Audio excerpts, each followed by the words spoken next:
Hello, hello, hello. Welcome back to another episode on the Hermitcraft server. If you can tell by the tone in my voice, I'm a little bit disappointed. I've just spent the last couple of hours playing, doing a lot of work, and my microphone was somehow unplugged from my computer. I don't know how that happened. I guess the cable must have caught and pulled it out.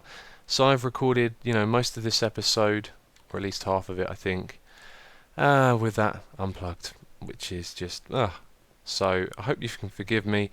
I talked about a lot of stuff, I did a lot of stuff, and now I've got to talk about it all over again, which I hate doing because I find like if you record in one take, you generally get everything out of your system, you express everything, you talk about what you want to talk about, and if you try and do it over and over again, then I don't know, it just doesn't work. And that's often the problem I have when recording my tutorials and videos like that. I like to be very clear and precise and to the point, and so if I feel like I've said something wrong, then I go back and start again, and that usually ends up going into a big loop of me recording over and over again and it taking a really long time. But with the LP, I've learned over time not to treat it like that and just to let the flaws and stuff be in there, because this is much more casual and just us hanging out. So, what did I do? Well, I talked about a lot of things.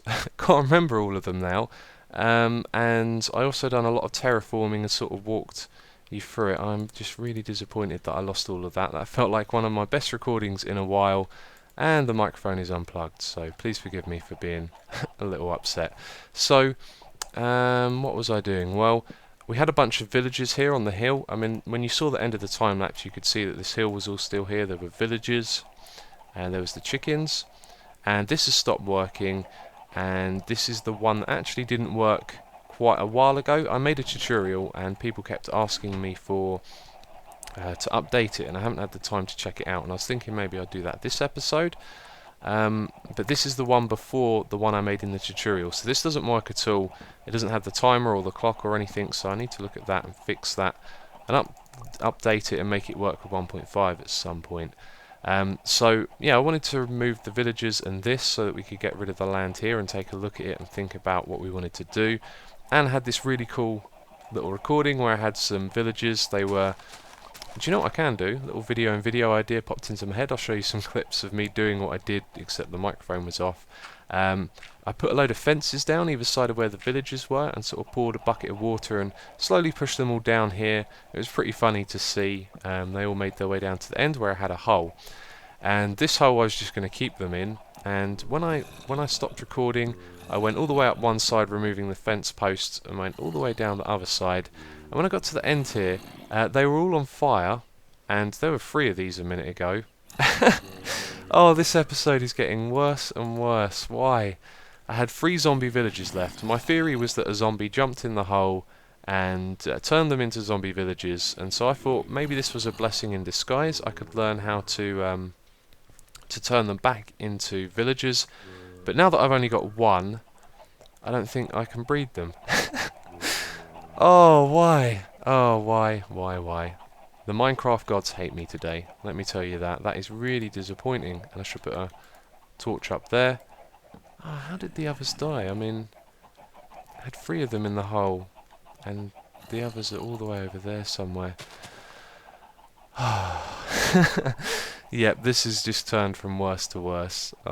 Okay. Well, anyway, some of the other things that I talked about, I put down the beacon. This is my first beacon that I've made in a survival world, or legit, or whatever you want to call it. I just haven't been bothered to farm the wither skulls. It takes so long, and then I fought the withers with red eyes, and he was kind enough to give me a nether star, which I wasn't expecting. And so I thought, why don't we just put this to use? The only thing that you can use the nether star for is to craft the beacon. So I might as well craft it and make use of the beacon, see if I like it or not. I always knew I would, I just didn't want to do all the collecting iron and stuff, but now that we have King Daddy D-Max Iron Farm, it makes it really easy. And so I have haste on this, which you may have seen in the time lapse. Unfortunately, there was a particle effect which I didn't consider before recording that, although it's very, very faint. If I just stand around for a moment, you can see it there. It's not like when you have fire resist. Fire resist is quite bold and you can see it, it's quite colourful, whereas the haste effect seems to be quite subtle, which is a good thing actually, because they can get quite annoying. So I breezed through all of this, and with haste you can go, see here I've got an efficiency 5 pick, you can go through the stone like that, which is really cool. That's what I actually put it here for, and it turned out that most of the stuff I was removing was grass, and I did have an efficiency 3 and silk touch shovel, which is sat around in my chest. I was thinking I'm never going to use that because I've got a silk touch 4 and efficiency 4 one, silk touch 1, and then I thought maybe I could use it with a haste, and it turns out it works with the haste effect, so you can use efficiency 3 on grass. Unfortunately that broke because it didn't have unbreaking and I wasn't keeping my eye on it. So I think that's just about everything that I talked about there. Now I've got to go do some editing, and I'm feeling quite dispirited to continue with this, so I'm not sure what I'm going to do next. I'll probably try and finish off the terraforming that I was doing, but yeah, that's been really disappointing morning of recording there. So after watching back my recording, it's become clear to me now there are a few things that were quite important that I talked about in my first session of recording, the one without the microphone, that I didn't talk about. So the village and why I'm actually terraforming is what I haven't talked about. I for a long time have talked about, expanding this thing, having a church and a library and some other community buildings, and it's one of those things that you never get around to. You think and you talk about it too much, and so the thing to always do with ideas is to act on them. So I've taken the first step by doing the terraforming. Now I made a big, well, I don't think it's a big mistake, but I definitely made a mistake when I came around to this side and built these two houses, because the ones around the other sides were a lot higher. You can see these ones are quite elevated, but these ones over here, oh, I thought I was going to fall in the hole then. If we just go down and look at these two on the end here, you'll see that they're built above the beach, so they're naturally higher. The beach is here, so that's 1, 2, 3, 4, 5 blocks up here, 6 even. And on the other side, these are pretty much level with the ground, so it's about 1 or 2 blocks. So if these were just a few blocks higher, then we could level things and make them quite flat, and then it would look okay. But having things totally flat isn't too good, so I think it's going to be alright. What we need to do is pull this hill here around a little bit, a couple of blocks back, and then from this point down here, rather than have it come up quite steep like this, I think we should just get it steady and slowly go up those 5 or 6 blocks across the distance between that house and the ones over the other side. So that's what I plan on doing next, actually, is just continuing my terraforming, try and get it to a complete state where I'm ready to build. But I've kind of lost my steam, I really have. It hurts when you're having fun, you're recording, and then all of a sudden things turn around. So this episode's probably going to be really short, and I hope you can forgive me for that, but it is quite stressful. So yeah, we're going to do some more terraforming, and there's one other thing that I want to share with you, which is a tip that was left on a previous video by Mr. Troll.